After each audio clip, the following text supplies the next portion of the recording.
어머니, 미쳤어요? 노망 났어요? 우리가 여행 갈 사이에 갑자기 이게 무슨 짓이에요? 이사 가려고 내가 짐을 쌌다. 지금 무슨 말 하는 거예요? 내가 이 집 팔았어. 뭐라고요? 내 허락도 안 받고 마음대로 이 집을 팔았다고요? 제 집을 내가 팔겠다는데 내가 왜 내 허락을 받아야 하는 거냐? 잠깐, 여러분. 방금 본 장면이 실제로 일어난 일이라면 믿으시겠어요? 74세 할머니가 30년 동안 살던 집을 팔고 떠난 진짜 이유. 이 할머니의 선택이 충격적이지만 사실 우리 주변 어디서나 일어날 수 있는 일입니다. 오로지 가족들만을 위해 희생했던 할머니가 마침내 폭발한 순간을 지금부터 공개합니다. 더 많은 실제 사연과 감동적인 이야기들을 받아보고 싶으시다면 지금 바로 구독 버튼과 좋아요를 눌러주세요. 여러분의 작은 관심 하나하나가 영상 제작에 큰 힘이 되거든요. 그럼 지금부터 74세 박순희 할머니의 사이다 스토리를 시작하겠습니다. 안녕하세요. 저는 인천에 사는 박순희입니다. 30년간 가사도우미로 일하며 아들 하나를 키웠어요. 그런데 더 이상 참을 수 없어서 이런 선택을 했습니다. 어떤 일들을 겪었는지, 왜 이런 결정을 내릴 수밖에 없었는지 지금부터 솔직하게 말씀드릴게요. 사실 저도 처음엔 평범한 할머니였어요. 아들 가족과 함께 살면서 행복하다고 착각하며 살아왔거든요. 저희 하루는 마치 시계 톱니바퀴처럼 똑같았어요. 새벽 5시 30분, 알람도 필요 없이 눈이 떠집니다. 먼저 아직 늦잠 자는 손녀들 도시락을 정성스럽게 싸고, 온 가족 아침밥을 차려놓고, 빨래를 돌리고, 구석구석 청소하고, 그리고 10시부터 저녁 5시까지 남의 집에서 가사도우미 일을 하고, 집에 와서는 다시 우리 가족을 위한 저녁밥 준비. 다람쥐 쳇바퀴 돌듯 똑같은 일상이었지만 매일매일이 보람차고 행복한 나날들이었어요. 손녀들이 할머니 하면서 제품에 포옥 안길 때마다 가슴이 터질 것 같이 뿌듯하고 행복했어요. 아, 내가 이 가족에게 없어서는 안 될 꼭 필요한 존재이구나. 그렇게 생각했거든요. 그런데 언제부터인가 달라지기 시작했어요. 며느리 수경이가 저를 바라보는 눈빛이, 저에게 하는 말투가 마치 고용인을 대하는 것처럼 차가워졌어요. 어머니, 청소는 다 되었나요? 제가 친구들 초대하는 날인 거 알죠? 어머니, 저녁은 정확히 6시에 차려주세요. 그리고 정말 충격적인 말을 들었습니다. 어머니, 빨래는 따로 분리해서 해주세요. 저희 옷이랑 어머니 옷이랑 절대 섞이면 안 돼요. 그 말을 들었을 때 다리에 힘이 쭉 빠져나갔습니다. 한 집에 살면서 빨래도 따로 해야 한다니. 내가 그렇게 더러우면 내 손으로 해주는 밥은 어떻게 먹는지 궁금했습니다. 더 가슴 아프고 서러운 건 내가 감기 몸살로 39도 열에 시달리며 누워있을 때였습니다. 어머니, 저녁은 어떻게 하실 거예요? 아이들이 간단히 먹을 수 있는 거라도 해줘야 하는 거 아니에요? 내가 온몸이 아파 손가락도 움직이지도 못하고 누워있는데 시어머니 걱정은커녕 애들 밥을 챙기라는 거였습니다. 하지만 이건 시작에 불과했습니다. 며느리 수경의 진짜 본색이 드러나기 시작했죠. 어느 날 내가 10년간 아끼며 기른 화분들이 모두 사라졌습니다. 아니, 베란다의 화분들이 다 어디 갔지? 아, 그거요? 베란다가 너무 지저분해 보여서 다 버렸어요. 요즘 인테리어에 화분은 안 어울려요. 며느리는 내가 정성스럽게 키운 10년 된 화분들을 말 한마디 없이 그냥 버린 겁니다. 또 다른 날에는 오래된 내 사진들과 추억의 물건들이 쓰레기 봉투에 들어 있었습니다. 어머니, 오래된 물건들은 정리했어요. 집이 너무 지저분해 보여서. 어차피 안 쓰는 것들이잖아요? 그 속에는 내 결혼사진, 남편과의 추억이 담긴 편지들, 아들 어릴 때 사진들이 모두 들어 있었습니다. 아니, 이게 이게 다 내 추억인데. 어머니, 무슨 골동품도 아니고 너무 지저분해서 보기 싫어요. 집 좀 깔끔하게 관리하세요. 식사 시간은 더욱 고문이었습니다.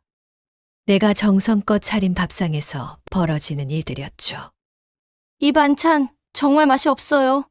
요즘 사람들은 이런 거 안 먹어요. 어머니, 제발 요리 좀 배우세요. 유튜브 보면 요즘 레시피 많이 나와요. 30년간 요리해온 나에게 요리를 배우라니. 그러면서 정작 며느리는 반찬은커녕 설거지 한 번 하지 않았습니다. 심지어 손녀들 앞에서도 나를 무시했습니다. 얘들아, 할머니한테는 뭘 물어보면 안 돼. 할머니는 공부를 많이 못해서 아는 게 없어. 며느리는 그냥 아이들이 나와 가까워지는 걸 원하지 않았던 겁니다. 가장 충격적인 건 며느리가 친구들에게 전화하며 하는 험담을 들었을 때였습니다. 언니, 나 진짜 미치겠어. 시어머니가 휴일에는 집에 있으니까 숨이 막혀. 맞아. 나이 들면 젊은 사람들 눈치를 좀 보고 살아야 하는데. 완전 눈치 제로야. 하루 종일 이것저것 간섭하고. 간섭이라니. 손녀들 챙겨주고 집안일 하는 걸 간섭이라고 했습니다. 솔직히 요양원 보내고 싶은데 남편이 반대해서 진짜 스트레스야. 저는 벽에 기대서 이 모든 대화를 들어야 했습니다. 며느리는 손녀 핑계를 대면서 제가 가사 도우미로 벌어온 돈도 생활비에 보태라고 했습니다. 어머니, 이번 달 생활비 좀 더 보태주실 수 있어요? 아이들 학원비가 또 올랐거든요. 저는 매번 며느리가 생활비 핑계를 대며 떼면 군말 없이 돈을 보태줬습니다. 그러면서 며느리는 비싼 화장품을 사고 친구들과 비싼 카페에 가서 수다를 떨었죠. 그런 와중에 나에게 유일한 위로가 되어주는 사람이 있었습니다. 바로 내가 가사 도우미로 일하고 있는 집의 주인 김미선 씨였습니다. 김미선 씨는 저보다 20살 어린 변호사였지만 저를 정말 자신의 어머니처럼 챙겨주었습니다. 어머님, 오늘은 표정도 안 좋아 보이시고 힘들어 보이시네요. 다림질하는 모습을 본 김미선 씨가 다가왔습니다. 어머니, 무슨 일 있으세요? 표정이 왜 그렇게 안 좋으세요? 김미선 씨가 다정한 목소리로 저에게 물어봤습니다. 아니에요. 그냥 좀 피곤해서. 어머니, 제가 어머님을 1, 2년 본 거 아니잖아요. 얼굴에 다 쓰여 있는데 무슨 일인지 저한테 말씀해 보세요. 제가 변호사인 거 아시잖아요. 혹시 법적인 문제가 생겼다면 제가 도움을 드릴 수 있어요. 그렇게 할머니는 생전 처음으로 자신의 속마음을 털어놓게 되었습니다. 사실은 집에서 좀 힘들어요. 아들 며느리가. 할머니는 그동안 겪었던 모든 일들을 김미선 씨에게 털어놨습니다. 며느리의 무시와 폭언, 금전 착취, 심지어 생일날에 있었던 일까지. 세상에 어머님! 이건 명백한 경제적 착취예요. 그리고 정서적 학대이기도 하고요. 이건 정말 말이 안 돼요. 할머니의 이야기를 들은 김미선 씨는 할머니를 위해 깜짝 놀랄 일을 해줬습니다. 어머님, 제가 계산을 해봤어요. 그동안 어머님이 아들 며느리에게 해주신 노동의 가치를 말이에요. 김미선 씨가 내민 종이에는 충격적인 숫자들이 적혀 있었습니다. 하루 12시간 가사노동 10년간. 최저시급으로만 계산해도 3억이 넘어요. 할머니는 그 숫자를 보고 깜짝 놀랐습니다. 내가 이렇게 많은 일을 했다고요? 네, 어머님. 그리고 결정적으로 그 집도 어머님 명의잖아요. 그런데 그 대가로 받으신 건 아들 며느리의 무시와 모욕뿐이었잖아요. 어머니, 이건 정말 말도 안 되는 상황이에요. 김미선 씨는 할머니에게 아주 특별한 제안을 했습니다. 어머님, 제가 도와드릴게요. 어머님이 받으실 권리가 있는 것들을 모두 차려드릴게요. 제가 받을 수 있는 권리가 뭐가 있나요? 우선 어머니께서 그 집 실소유주이시니까 전세나 월세를 받으실 수 있어요. 아들 며느리로부터 이때까지 못 받은 임차료를 받을 수 있는 거죠? 그리고 더 놀라운 말을 했습니다. 이때까지 무료로 제공하신 가사 서비스에 대한 정당한 대가도 청구할 수 있어요. 법적으로 충분히 근거가 있거든요. 변호사 김미선 씨의 도움으로 할머니는 생전 처음으로 당당한 선택을 했습니다. 바로 아들과 며느리에게 소송장을 보낸 것이었습니다. 어머님, 준비 다 됐어요. xuất 장을 받으면 아들과 며느리가 충격받을 거예요. 어떤 내용인가요? 첫째, 무료 가사 서비스 제공에 대한 정당한 대가 청구. 둘째, 내 집에 거주하면서 내지 않은 임대료와 생활비 정산. 셋째, 1개월 이내 위의 금액 지급과 주거지 이전. 어머님, 재판이 끝나고 모든 것이 마무리될 때까지 여기서 지내시는 게 좋겠어요. 그게 안전할 것 같아요. 통지서를 받은 다음 날 아들 준서에게서 급하게 전화가 왔습니다. 엄마! 이게 뭐예요? 변호사 사무소에서 뭐가 왔는데 무슨 짓을 한 거예요? 엄마! 정말 논한 거예요? 할머니는 침착하게 대답했습니다. 응. 내가 보낸 거야. 엄마! 3억이요? 이게 말이 돼요? 그게 평생 내가 너에게 해준 일의 정당한 대가야. 법적 근거로 계산한 금액보다 더 적은 금액이다. 그리고 임대료는 또 뭐예요? 너희가 내 집에 살면서 한 번이라도 임대보증금이나 월세를 낸 적 있니? 그 다음 날에는 며느리 수경이가 할머니가 일하는 집으로 찾아왔습니다. 어머니, 이게 대체 뭐예요? 며느리는 독이 잔뜩 올라 씩씩대며 소리를 질렀습니다. 하지만 김미선 씨가 할머니 편에서 막아섰습니다. 실례하지만 여기는 개인 주택이에요. 법적인 문제는 저희 사무실로 연락 주세요. 당신이 어머니가 일하는 집 주인인가요? 어머니가 이상하게 말을 했을 텐데? 무슨 이상한 말일까요? 그동안 어머니께서 무료로 집안일을 해주시고 어머니 집에 온 식구가 언제 살지 않았나요? 전 어머니의 며느리가 참 궁금했어요. 시어머니께 그런 짓을 하는 며느리는 어떤 얼굴을 하고 있는지 한번 보고 싶었거든요. 그때 할머니가 나섰습니다. 할머니 인생에서 가장 당당한 목소리였습니다. 수경아, 나는 이제 더 이상 너에게 당하고만 살지 않을 거다. 어머니, 제가 뭘 어쨌다고 하는 거예요? 저한테 왜 이러세요? 수경아, 손바닥으로 하늘이 가려지진 않는다. 그동안 내가 너무 어리석었다. 이젠 나도 내 권리를 찾아야겠다. 권리요? 무슨 권리요? 어머니, 자식들은 생각도 안 하고 정말 어머니란 사람이 이기적이네요. 자식들 생각? 그럼 너는 나를 가족이라고 생각해 본 적이 있니? 그리고 수경이가 입에 담기도 힘든 막말을 쏟아내기 시작했습니다. 솔직히 말할게요. 어머니같이 늙고 배운 거 없는 시어머니를 누가 좋아하겠어요?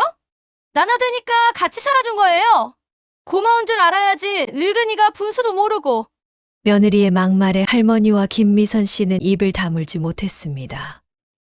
이런 말을 며느리가 얼굴을 대놓고 시어머니에게 직접 할 줄이야. 수경이는 멈추지 않았습니다. 어머니 제발 나이 생각하고 쥐 죽은 듯이 좀 사세요.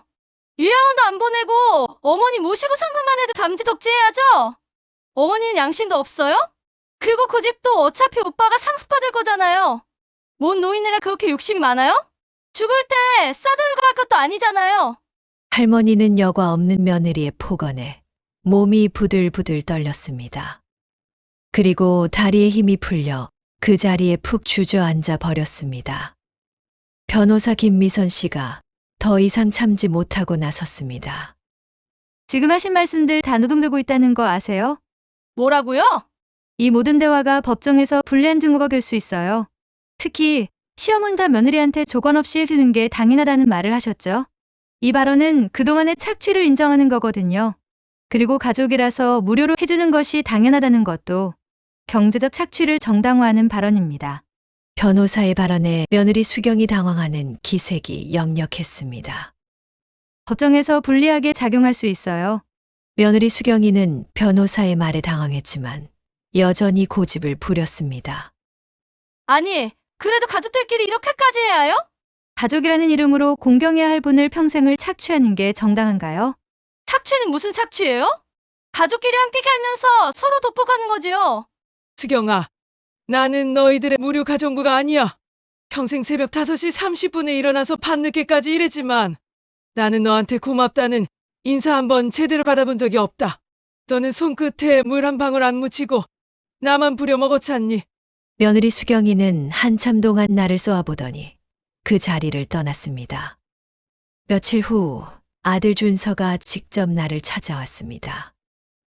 엄마, 내가 잘못했어요. 그동안 엄마가 해주시는 모든 것들을 너무 당연하게 생각했나 봐요. 하지만 엄마, 그래도 우린 가족인데 이렇게까지 해야 해요? 준서야, 나는 너희들을 가족이라고 생각하고 평생을 희생하고 살았다. 하지만 너희는 나를 가족이라고 생각한 적이 없었잖니? 밥해주고, 빨래해주고, 청소하는 가정부로만 여겼지. 엄마, 그런 게 아니에요. 아니야, 맞아. 이 모든 게 수경이 혼자만의 생각이었을까? 준서는 대답할 수 없었습니다. 준서 씨, 지금이라도 어머님께 진심으로 사과하고 정당한 보상을 해드린다면 합의를 통해 원만하게 해결할 수 있습니다. 그런데 3억이라는 돈은 너무한 거 아닌가요? 그동안의 노동력을 최저시급으로만 계산한 겁니다. 실제로는 더 많습니다. 베이비시터, 요리사, 청소부, 세탁업체를 따로 고용한다면 월 500만 원은 좋게 넘을 거거든요. 엄마, 정말 죄송해요. 하지만 할머니는 이미 마음을 정했습니다. 준서야, 나는 이제 내 삶을 살고 싶다. 평생을 너와 너의 가족들을 위해서만 살았어. 이제 내 인생이 얼마나 남았는지도 모르는데 남은 시간은 오로지 나를 위해서 쓰고 싶다. 며칠 후 법정에서 1차 조정이 있었습니다. 이 사건은 어머니에 대한 무보수 가사노동과 주택 사용에 대한 정당한 보상 문제입니다. 피고 측에서는 어떤 입장이신가요? 아들 준서와 며느리는 변호사와 함께 나왔지만 여전히 인정하기 어려워했습니다.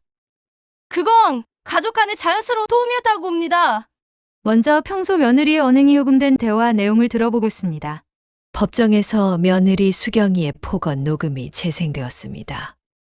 솔직히 말할게요. 어머니같이 늙고 배운 거 없는 시어머니를 누가 좋아하겠어요?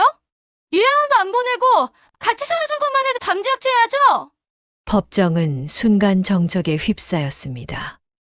이런 발언은 명백히 인격모독이며 가족 간의 자연스러운 관계라고 볼 수 없습니다.